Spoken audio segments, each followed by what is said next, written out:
David Beckham has finally spoken out after receiving harsh criticism for accepting a job in Qatar for the 2022 World Cup. The former England captain reportedly signed a £150 million contract with Qatari authorities to serve as the primary ambassador for the competition. Football supporters have reacted negatively to his choice to be strongly associated with a nation that has been, to put it mildly, contentious.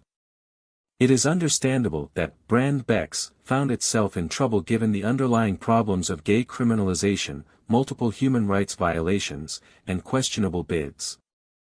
The 47-year-old has now addressed the issue and said that the World Cup in Qatar has the ability to be a force for good.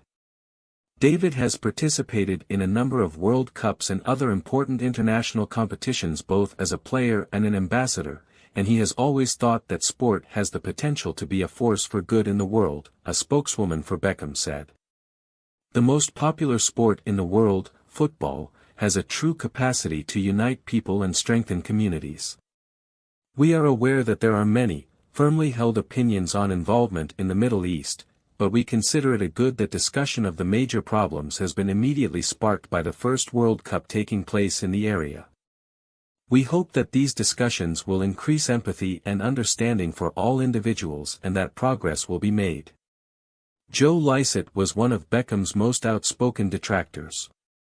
When he gave Beckham a deadline about his job, the British comedian garnered international attention.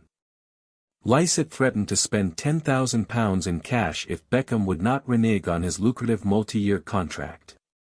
People started to question what happened to the money as Beckham continued to reside in the Gulf state. Fortunately, we now have an explanation. The money that went into the shredder was genuine, but the money that came out was phony, so I haven't completely given you the entire story. Real money would never be lost by me, Lycett made known.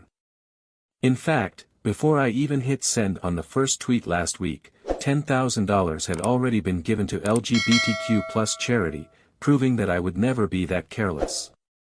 I never anticipated hearing from you, and the threat was just meant to stir some conversation.